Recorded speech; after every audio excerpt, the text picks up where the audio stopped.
Hello and welcome to a special edition of Ebert Presents at the Movies. I'm Christy Lemire of the Associated Press. And I'm Ignacy Vishnevetsky of Movie.com.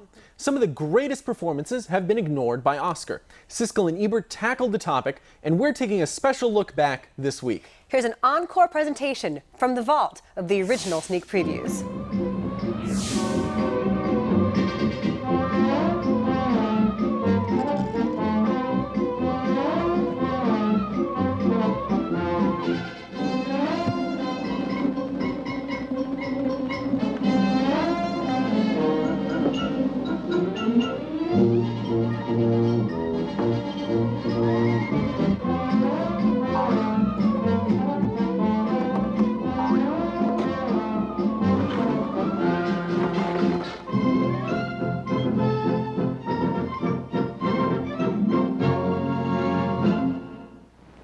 What do you think? Sarah? No. What's the matter with you? You made me a promise, didn't you? Did you promise me something, huh? Yeah. Did you say either we get away clean or we kill ourselves? Did you say that? But I'm not talking. Did you? I'm not talking Do you about not? that. I do Do believe you believe in keeping your promises? Huh? Yeah, but I'm not Then does talking. it still go? Yeah, still goes. Well, what are you talking about?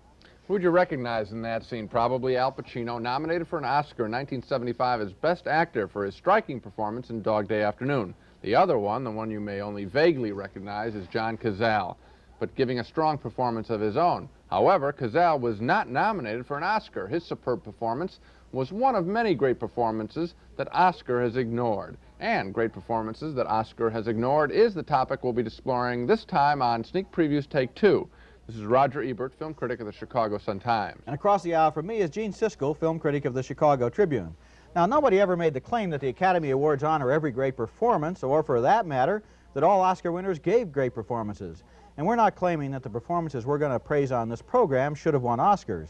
What we are saying is that they were great performances, that they were overlooked, that in many cases the entire careers of these performers have been undervalued, and that credit is due.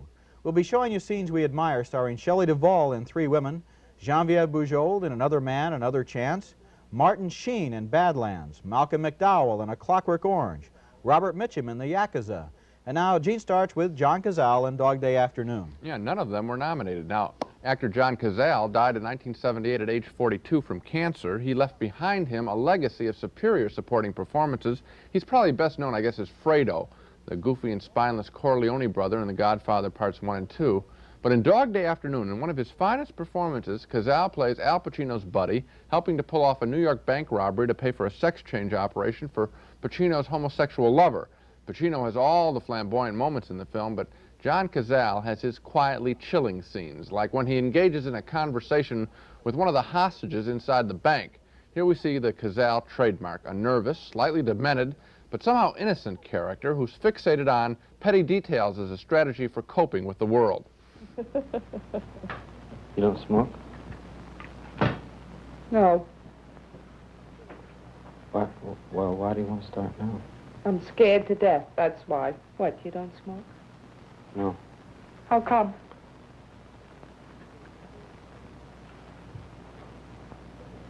I don't want the cancer. Oh, my God. Give me the cigarette. Go ahead, do what you want. I just think you ought to take care of your body, that's all. My body? What for? Your body is the temple of the Lord. You're serious.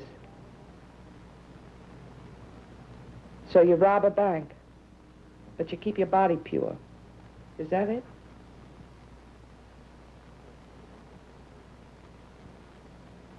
You gonna smoke the cigarette or what? Cazale always strikes us as very real. He doesn't call attention to himself, but to the character he's playing. A very unselfish performer, John Cazale. Oscar ignored Cazale in 1975, but devoted movie fans will, I think, always remember him as one of the 70s finest actors. He's very good in that scene, too, but it's kind of tricky how good he is, because a lot of actors, given that situation, probably would have done this. They would have shown kind of coolness on the surface, as he does, with a lot of anger and tension seething underneath. This guy's got a gun, he's keeping a hostage. He doesn't do that. He's got the coolness on the surface, and then somehow we sense that underneath, he's passive. There's an emptiness there. It's as if he's not all there, and that's scarier. Yes. If I were that hostage, I think I'd feel better about a guy who had a gun on me if the guy were as nervous as I was. He isn't. And so that's an interesting acting choice there. I agree, and you know, this is a guy who made a lot of them during the decade, and they were all ignored by Oscar. Godfather 1, Godfather 2, playing Fredo, the weakling, the one weakling in the macho family, the deer hunter, another weakling with strong Robert De Niro against him, and yet we notice him, as weak as his characters are, we always notice him. Now that's the mark of a terrific actor. Oscar ignored John Cazale. Right. Here's an actress that Oscar has ignored. Shelley Duvall was a student in Texas when Robert Altman discovered her in 1969, gave her a role in Brewster McCloud. She was a skinny, gangly young woman whose offbeat good looks took some getting used to, and Altman gave us a chance to do that by starring Duvall in a series of movies including McCabe and Mrs. Miller, Thieves Like Us, and Nashville. But she got her best role in Altman's difficult and haunting 1977 film, Three Women. She plays a young physical therapist in the Southwest, insecure, boy-crazy, occupying a lifestyle that's dedicated to using the hints for decorating, dining, dressing, and getting dates from the pages of Cosmopolitan and Better Homes and Gardens. Now, in this scene, she's heading home to prepare for a dinner party with her roommate, Sissy Spacek. Hi, Tom.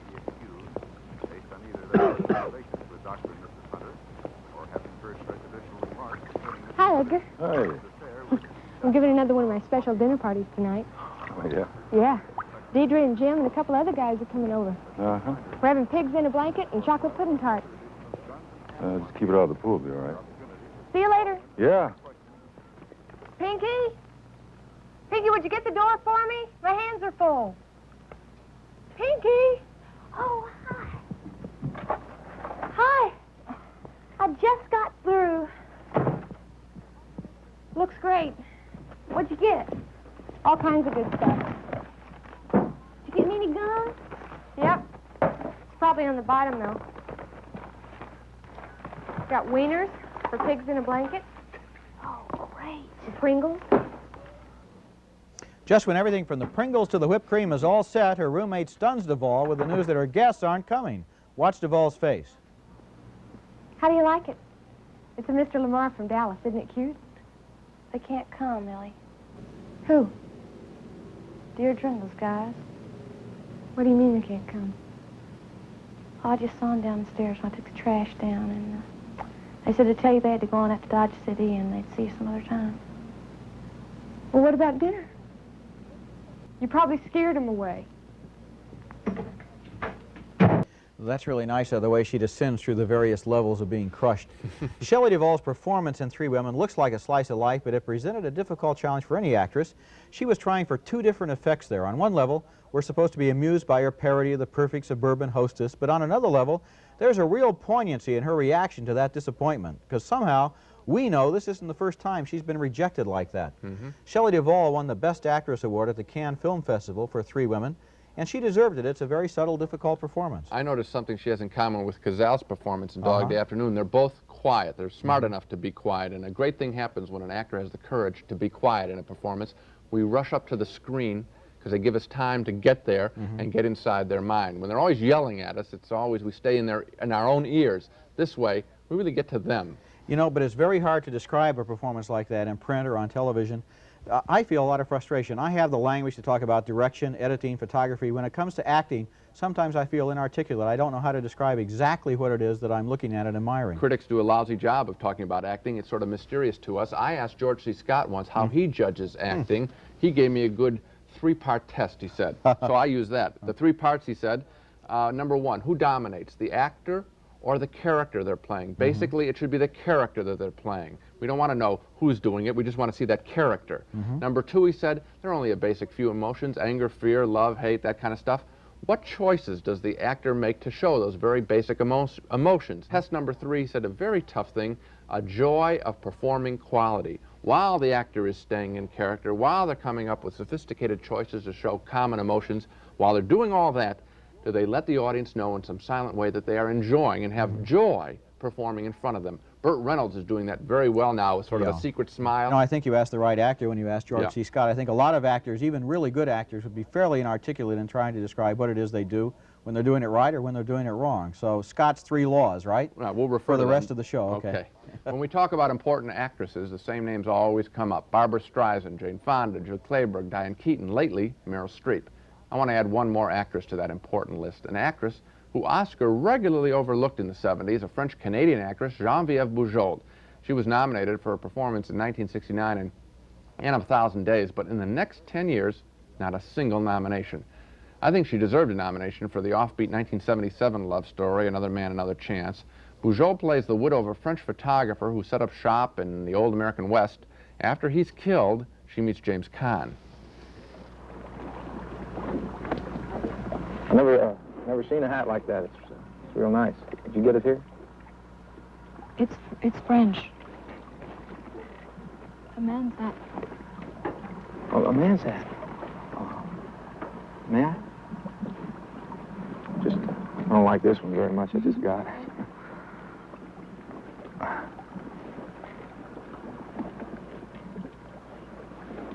Paris, France. France. France. It's called a casquette. A casket? No. Casquette. Casquette. It was my husband. Sorry. She's just great there, rearranging her hair. You know, on one level, that hat represents her late husband. On another level, the hat sort of represents her emotions. When she's fixing up her hair and straightening herself out, she's also trying to straighten out her emotions, which are really twisted.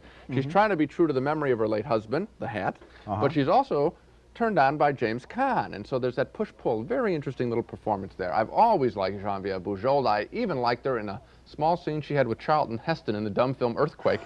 She's always beguiling. We always root for her. Remember her in Coma? A very attractive actress whom Oscar has ignored. And you know, this is the sort of scene where you're tempted to say, well, she doesn't have much to do, but she has a lot to do, and she has a lot of fun doing it. You talk about when she's adjusting her hat. In a sense, she's being prim, getting that hair out of the way. At the same time, she's also flirting with him, and she's having so much fun doing that. George C. Scott's point number 3, the joy of acting, I guess. When that horse whinnies, I saw her smile like that. Right, she's really playing with that back and forth, and she's having a lot of fun with it. I enjoyed it. It's good acting. Another actor who's very good at suggesting great depths of trouble and tension is Martin Sheen, the taciturn star of last year's Apocalypse Now. And one of Sheen's best performances, though, was in a 1973 movie named Badlands.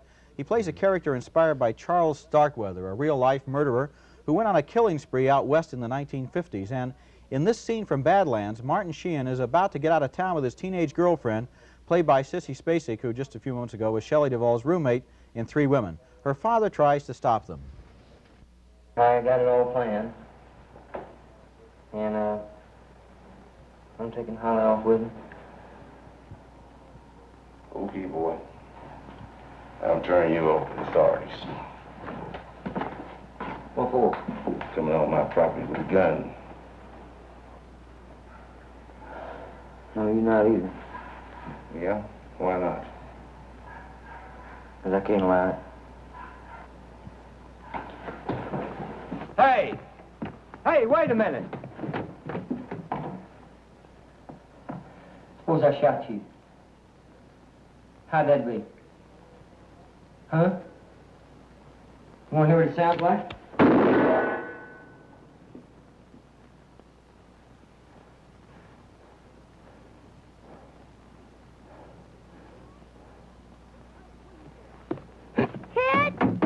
Hey, where you going?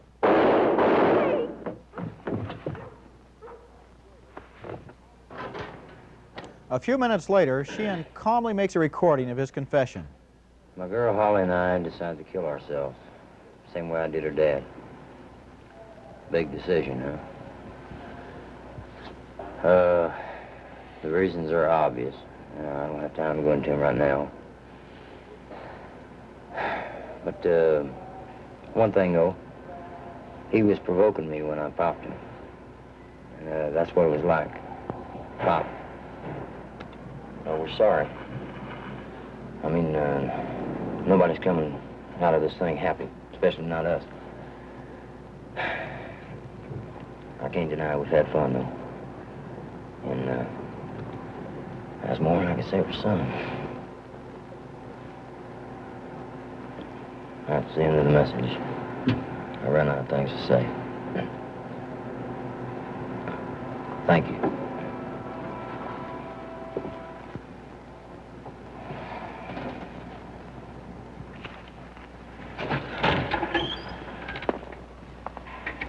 frightening to think that the character is acting like that just a few moments after committing murder.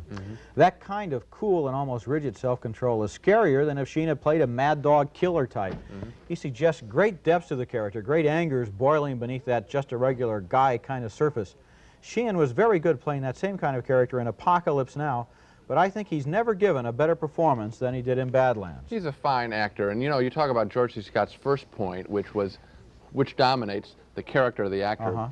Sheen, in that role, in all of his roles, it's always the character we notice. I don't have a clue as to who this guy really is, the guy named Martin Sheen.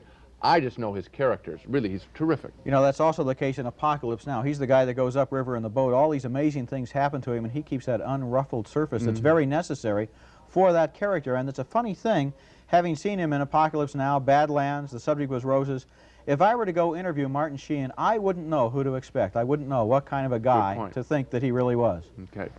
The next performance that Oscar overlooked really astounds me. It's one of the finest performances of the 70s, Malcolm McDowell in Stanley Kubrick's film, A Clockwork Orange. It's about a society of the future trying to control violence. McDowell plays a futuristic street punk who enjoys kicking the stuffing out of old men and roughing up women. Now, what's remarkable about McDowell in A Clockwork Orange is his range of emotion, from a domineering gang leader to a whimpering, brainwashed victim of mind control. First, we see him as the gang leader beating his buddies into submission.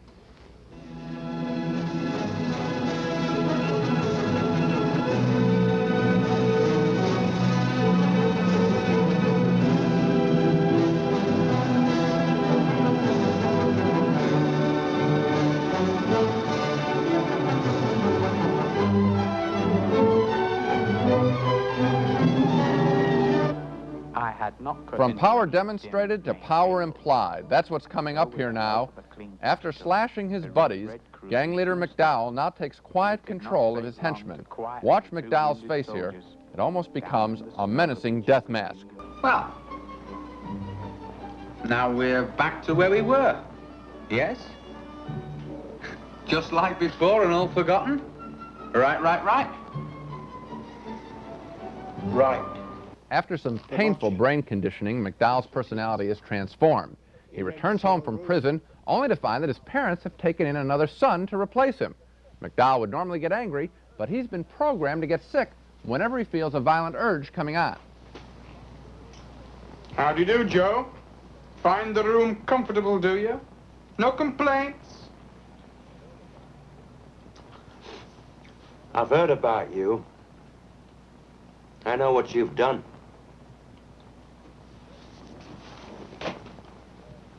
Breaking the hearts of your poor, grieving parents. So you're back, eh?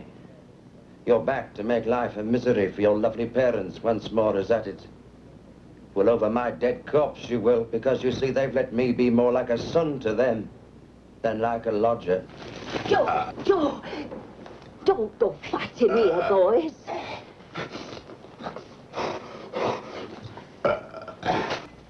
A terrific performance, but I think I know why this performance was ignored by Oscar. In any film by Stanley Kubrick, pictures like 2001: A Space Odyssey, Barry Lyndon, it's the film and Kubrick's direction of it, not the actor, that is the star. McDowell was overshadowed by Kubrick, the director, and Oscar, in the process, ended up ignoring an impressive piece of acting. You know, you're absolutely right, and it's true of critics, too, with a director like Kubrick who controls every aspect of his film totally from beginning to end. We say, Stanley Kubrick's 2001. Think quick. Who starred in it? A little hard to remember, isn't it? Gary Lockwood? And Keir Dullea, right, but we were just thinking of it. You think of it as a Kubrick film. The only other director like that I can think of is Alfred Hitchcock, who was so much in control of the whole production that even though he uses some of Hollywood's top stars, they don't necessarily win their Oscar nominations for a Hitchcock film. People think of, oh, that was Hitchcock's film. That wasn't Cary Grant, or that wasn't Ingrid Bergman. You're right. One of the things that McDowell does in the film is so well is simply survive it. He's got a lot to do in the picture. He stomps on people. He gets stomped on himself. He almost is drowned in one sequence. It's a remarkable physical piece of acting. He's in virtually every scene. A superior performance. Here's another good one. One of the most consistently underrated actors of the last 30 years, period, is Hollywood veteran Robert Mitchum. Now, he gets credit here and there. People say, oh, yeah, Mitchum's a good actor, and yet he's never won an Oscar, and I believe he's never had the recognition that he deserves. Now, look at Mitchum, for example, in this scene from The Yakuza, a 1975 film in which he plays an American who goes back to Japan and visits the woman he fell in love with 20 years ago. Notice how much quiet authority Robert Mitchum brings to the role. Why do I always have the feeling that you're hiding something from me? Oh, you've always felt that way. Yes, and I always think you have.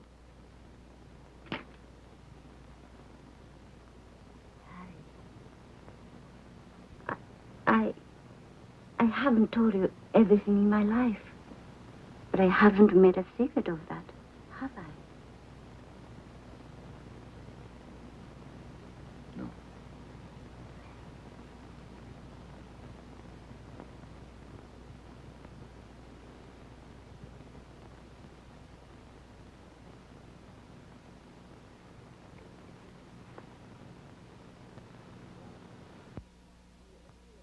Getting too old for this. Of course, I'll always... Always what? Love me? And marry me.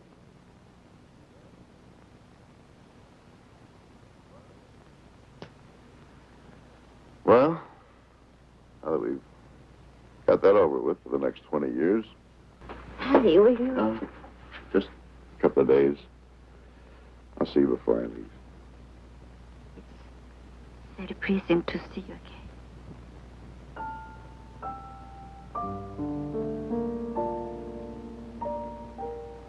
Yeah. Good night, darling. Good night.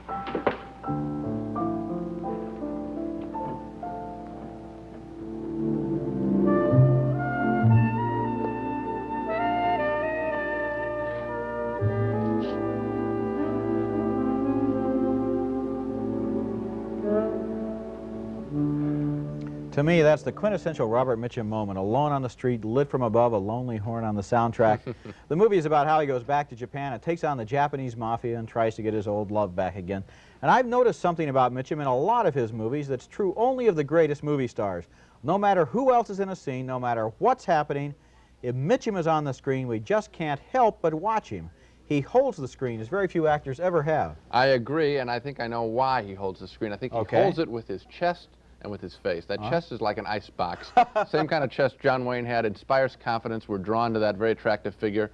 And also that face, because everything is on that face. Every day he's lived, it seems, is on that face. Remarkable actor. Well, you might think the face, for example, in this movie, the Yakuza, might look so lined and experienced because he did it in his 50s, but I saw a movie the other day called Out of the Past that he did with Kirk Douglas 30 years ago, and the experience is already there in his face. I guess he must have learned it all in that chain gang that he says he spent his teen years in. I don't know, but when he says he's done something in a movie, you not only believe he did it, you almost think he invented it. What can we say about all 6 performances? I think one thing they have in common is, by and large, they're very quiet performances, with the actors, through their being quiet, drawing up into their minds up on the screen. So that's one thing I think that they all have in common. How do you think these performances fit in with George C. Scott's 3 laws that you were talking about? Well, I think in one case, we remember the characters. They're all very special characters. And also, I think you get to feel a lot of joy of acting in some of these performances. People who really seem to be... That's Mitchum, I think, more than anyone else. There's that, he knows who he is. He knows how cool he is. You know, there's something else about these movies that we probably ought to point out. Most of them didn't make very much money, and the Academy Awards, generally speaking, the nominations go to movies that were box office successes. If you don't have a big hit on your hands, it really doesn't matter in many cases. The best example of that, I think, is Gene Hackman in The Conversation. If I had to pick one overlooked performance that's really a knockout, Gene Hackman, The Conversation, ignored completely. Another great performance, James Caan in The Gambler was a very good performance. And I'm thinking of Richard Dreyfuss. You know, I know he won for The Goodbye Girl, but years earlier in The Apprenticeship of Duddy Kravitz, I think he was just as good, not even nominated. Also, Robert Redford in The Candidate. Also, Robert Redford in The Downhill Racer, but we could go on all night. But that's it for this program of great performances of the 1970s that Oscar overlooked. I mean, this is a parlor game that we could play for hours. Some big ones for me, I think, are Harvey Keitel in Bad Lieutenant. I think Robert De Niro and Al Pacino in Heat. You know, it's one of their finest performances. This is the last great performance for both of them. And some of their best work, that was overlooked. It's kind of mind-boggling also when you ponder some of the biggest international superstars have been nominated multiple times and have never won. Tom Cruise has 3, Will Smith, Johnny Depp. And then someone like Laura Linney, who's hugely versatile. Julianne Moore, hugely versatile. They've never won. Also, recently, you look at somebody like Michael Sheen, who is great opposite Helen Mirren in The Queen. She wins an Oscar for Best Actress. He's great opposite Frank Langella in Frost Nixon. He gets nominated. Michael Sheen does not. So, you know what's a recent one that I think should have been nominated is Joaquin Phoenix in Two Lovers, which I think is just one of the great modern performances. He's good in pretty much everything. If we go back further, really the biggest snub I think is John Cassavetes, Peter Falk, and Ben Gazzara. Ben Gazzara was never nominated. Cassavetes and Falk were nominated, but not for their work together. But I think for Husbands, at least one of those three should have been nominated. Maybe Falk for Woman Under the Influence.